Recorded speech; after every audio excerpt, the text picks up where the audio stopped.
Hello my beautiful world, welcome back to Havisha vlogs. అందరూ ఎలా ఉన్నారు? నేనైతే చాలా బాగున్నాను.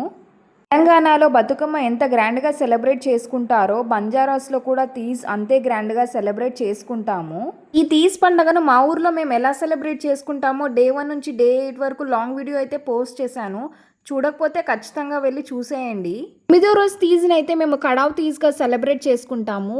కడావ్ రోజు అయితే మేము ఇన్ని రోజులు పూజించుకున్న తీజ్ బుట్టీలను అయితే గ్రాండ్గా ఆటపాటతో వెళ్ళి నిమజ్జనం అయితే చేస్తాము. తీజ్ బుట్టీలను నిమజ్జనం చేయడంతో మా 9 రోజుల తీజ్ పండగ పూర్తయిపోతుంది. 9వ రోజు వచ్చేసరికి మా తీజ్నార్ అయితే ఇలా చక్కగా వచ్చేసింది. 9వ రోజు అయితే మేము వేసుకున్న ఉయ్యాలను ఊగి అందరం అయితే సరదాగా గడిపాము. 9 రోజుల పాటు పెళ్లి కాని అమ్మాయిలు అయితే ఒక్క పొద్దులు ఉండి ఇలా సాయంత్రం అందరూ కలిసి వంటనైతే చేసుకొని తింటారు. అది కూడా ఎప్పుడు తింటారు అంటే మేము చేసుకున్న బుట్టీలలో ఒక బుట్టీనైతే చిన్న బుట్టి అంటే దాన్ని చొటోక్లీ అని అంటాము. దాన్ని అన్నదమ్ములు దాచిపెడతారు. అప్పుడు అక్క చెల్లెళ్ళు అయితే వెతికి పట్టుకోవాలి. సరదాగా అన్నదమ్ములు అక్క చెల్లెలు ఆడుకున్నాక ఆ చొటోక్లీ దొరికాక మాత్రమే పెళ్లి కాని అమ్మాయిలు అయితే ఉపవాసాన్ని విడుస్తారు. సాయంత్రానికి అందరం చక్కగా రెడీ అయిపోయి నిమజ్జనం కోసం తీజ్ బుట్టీల దగ్గరికి అయితే వెళ్ళిపోయాము. వెళ్ళేసరికి అయితే ఎవరూ రాలేదు. ఇక్కడ డీజే నడుస్తుంటే నేను ఖుషి పాప అయితే కొద్దిసేపు డ్యాన్స్ వేసాము. ఆ తర్వాత ఒక్కొక్కరుగా అందరూ అయితే చేరుకున్నారు. అందరూ చేరుకున్నాక లేడీస్ అందరం కలిసి ఇలా చక్కగా డ్యాన్స్ వేసాము. ఇలా కొద్దిసేపు సరదాగా గడిపాక మా ప్రోగ్రామ్ అయితే స్టార్ట్ చేసేసాము. అందరూ అయితే కొబ్బరికాయలు తీసుకొచ్చి డాక్లో ముందు అయితే కొబ్బరికాయలు కొట్టారు. ఇక్కడ చూడండి, అబ్బాయిలు డాక్లో మీద ఎక్కి మేము పెట్టుకున్న తీజ్ బుట్టీలను అయితే కిందికి దింపుతున్నారు. ప్రతి ఒక్క ఫ్యామిలీకి ఒక బుట్ట అయితే కంపల్సరీగా పెట్టుకుంటాము. ఎవరి తీజ్ బుట్టిని వాళ్ళైతే ఎత్తుక్కొని చుట్టూ తిరుక్కుంటూ డ్యాన్స్ వేశాము.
తర్వాత ఈ తీజ్ బుట్టీలన్నిటిని కూడా ఇలా చాప మీద పెట్టుకొని చక్కగా అగరబత్తి వెలిగించి కొబ్బరికాయ కొట్టుకొని మా పూజలన్నీ చక్కగా జరిగాయి తల్లి, ఏవైనా తప్పుంటే క్షమించు, మా కోరికలన్నీ నెరవేర్చు, మా గ్రామం అంతా చల్లగా ఉండాలి అని అయితే ఒకసారి దేవుణ్ణి వేడుకొని ఆ తర్వాత మళ్ళీ కూడా ఈ తీజ్ బుట్టీలన్నిటిని అమ్మాయిల తల మీద పెట్టి సరదాగా గడుపుతాము.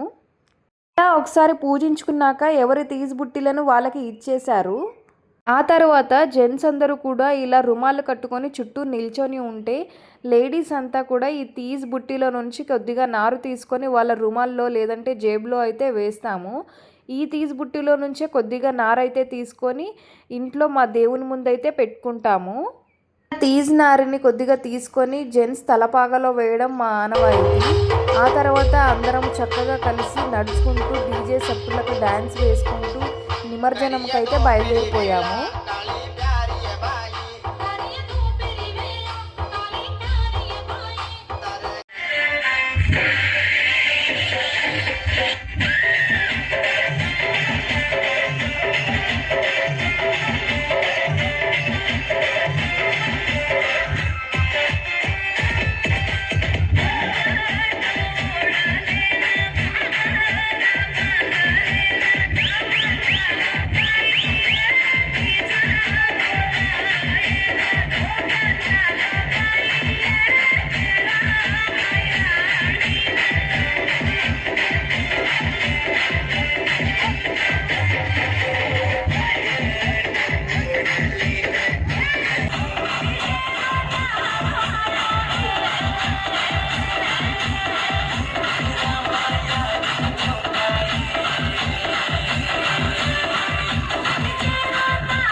ఇలా అందరం కలిసి డ్యాన్స్ వేసుకుంటూ చెరువు దగ్గరికి అయితే చేరుకొని మేము 9 రోజులు పూజించుకున్న తీజ్ని అయితే నీళ్ళలో నిమజ్జనం చేసేసాము. నిమజ్జనం చేశాక అన్నదమ్ములైతే 9 రోజుల పాటు చెల్లెలు చాలా బాగా పూజలు చేశారు కాబట్టి వాళ్ళ కాళ్ళను అయితే కడుగుతారు. ఇంతటితో మా 9 రోజుల తీజ్ పండగ అయితే పూర్తయిపోతుంది. నా వీడియో నచ్చినట్టయితే like, share, subscribe and comment చేయడం మర్చిపోవద్దు. Thank you for watching. Keep smiling.